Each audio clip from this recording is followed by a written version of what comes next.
But I don't want any one of you to study Arabic until your thirst for it becomes uncomfortable.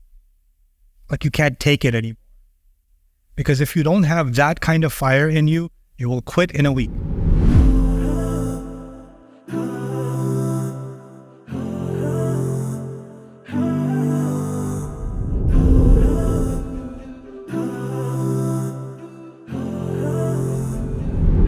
Okay, last one. I'm hungry.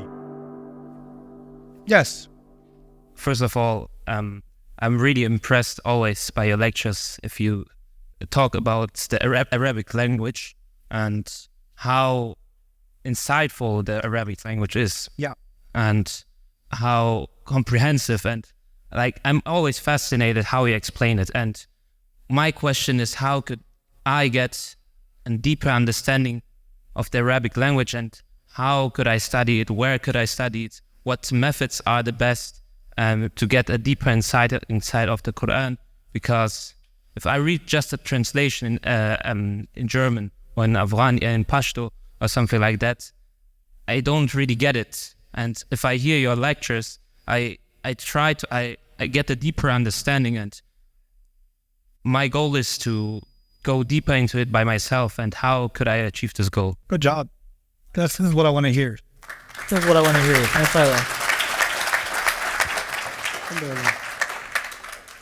I want to make you guys feel disturbed. Why don't I have this access myself? I want to make you feel uncomfortable. And I want to turn that discomfort into a passion. Because when you say, I want to learn Arabic, it's so cool, then you're going to get lazy. But when you feel the pain of not knowing it, then you will keep going until you know it. You understand me? And part of the reason I'm giving these rules and showing you things on the screen and things like that is because I want you to feel the pain. I really want you to, hey, I want to know that. I don't know. How do you know that? Now, the thing is, I'm just telling you for myself. I studied Arabic. I've talked about this a bajillion times, but this is for you guys. I was in New York. My parents left. I was living by myself. I couldn't afford the rent by myself, so I had to get a shared apartment with a roommate, and his family lived upstairs, and I shared the basement. And I couldn't afford to go and study Arabic in some fancy place. I couldn't even afford a train ticket, much less a plane ticket. So I'm sitting in New York working full-time, going to college full-time, and I have the dream of learning Arabic. And I found somebody teaching an Arabic course. I'm like, okay, I'm going to do it. I would go to college in the morning, work in the evening, and late at night, I'm going to this Arabic class after two trains and a bus, and then a long walk to get to the class. I'm taking this Arabic class, which means at least I got a start. And you know how long that class was? 3 weeks long. That's it. This is 3 weeks. And then the teacher left. And then I'm like, what do I do now? Then I found some used books outside the bookstore that I could afford. It was $4. I bought that, and the book already had all these markings in it. I was like, I don't care. I'm going to learn from this. And I didn't understand 90% of the book. So I kept taking a train from Queens to Brooklyn to ask the imam from some Arab imam. I was like, Mahada, Mahada, Mahada. That's the only Arabic. Mahada, what's this? What's this? What's this? And he'd be like, and then he'd just keep answering my questions. And then I was like, okay, I need to save up a little bit, get the next book, then get the next book. I bought whatever used books I could find in Arabic, because this is in 1835. We didn't have Google. We didn't have PDF downloads, you know. This is before those days. I come from the ancient times of cassette tapes, and somebody had a Sony Walkman. They were cool, you know. So I buy another used book, the Cambridge Elementary Modern Standard Arabic book, which was written in the 70s at Cambridge University in England. I found a used copy of it. And it was meant for people that want to work in the oil industry back in the 70s. If you want to get a job in Dubai or Saudi or whatever, go through this curriculum and you'll learn how to make, oil deals in the Arab world.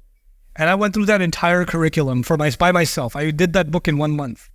Just plowed through it, studies. And while I'm going to school, while I'm going to college, what I'm trying to tell you is, I didn't wait for someone to say, how do I begin? I was like, I don't care. I can't wait. I'm going to do whatever I can. And I just kept going and going and going. And then I found one teacher, another teacher, another teacher, another book. Then I was like, I don't know anything. My God. By the time I got to advanced grammar, I was like, bro, I've been studying for 2 years. I didn't know any of this. And then I started studying that. And when I finished that, then I'm like, Balagha, I don't know anything. Dude, what is this? And then I started studying that. And then eventually I turned all of that into a curriculum. Like, if I had to go here to find my path, I want to take the next generation of students to give them this. Here's the path laid out for you. And I didn't have a teacher I could study with full time. First of all, I couldn't afford it, and I couldn't afford the time. So all I had was either cassette tapes or old books or, just pounding my head against the wall. That's how I studied Arabic. But my focus was all the guys around me, they were like, oh, I'm going to this Islamic lecture. I'm going to this conference. I'm going to this. I was like, that's cool. I'm going to study some Arabic, memorize some Quran. Because I just wanted Quran. I just really wanted to taste the Quran. And just focus. 2 years, 3 years, just stay with it. And what I've done now, alhamdulillah, I put the curriculum together. I'll be talking to you guys about that on the last day of class, about my Arabic curriculum and what you might be able to do with it. But I don't want any one of you to study Arabic until your thirst for it becomes uncomfortable. Like you can't take it anymore. Because if you don't have that kind of fire in you, you will quit in a week. If not in a week, you'll quit in 2 weeks. But if the right fire is built inside you, the thirst for just direct access to God's speech, that thirst gets built inside you, you will work. You will work hard. And then you will stop. This generation, I don't give you guys enough credit. There's enough hard workers among you, but one of the things that scares me about this generation is this is a generation of convenience. And we're slowly coming out of that. You say, but if the class is not in person, and it's not in an air-conditioned room, I don't know. I'd rather study under these conditions. Like the learning has to happen on your terms, because it's like you're ordering food at a restaurant. You have to pick which toppings you want. If you're really thirsty for this knowledge, then you will get it any way possible. And are there more ways of accessing knowledge now than ever before in human history? Yeah. And we're lazier now than ever before in human history. It's ironic. People used to travel across deserts, man, to learn 2 words. And now you can just Google it. You guys open up, oh, I know this YouTube video, but it's too long. It's like 2 hours. I don't have 2 hours. Is there a faster way to learn? Is there a McDonald's version of Arabic? Can you give me that? Look, if you want fast food, you can get fast food, but you know what happens to your stomach after fast food? You can get quick fix Arabic, but if you want it long run, I'm telling you, those of you that are serious, I'll give you a plan of action. Within a year, you can start to have direct access to the Quran. And within 2 years, you can become a very advanced student. And I'm talking about part-time. I'm asking nobody to leave their job or school or family or, goodbye, I'm learning Arabic. Like, you don't have to do that. You could do this part-time. You could do this at home. You can do it. I'm telling you, you can do it. So, I know it's time for us to go, but I'll take one last one, make it really quick. Hey everyone, the clip you just saw was me teaching something about the Arabic language and the intricacies that are involved in appreciating the depth of the Quran. I want you to have that skill for yourself.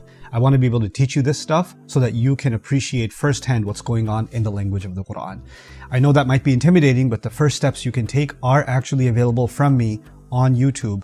Just take a look at this series that's showing up on the screen. Get started on this playlist. It's called the Dream Intensive 1. Start with day 1. It's just a 10-day commitment. Let's see how far you get, and I'll give you further instructions.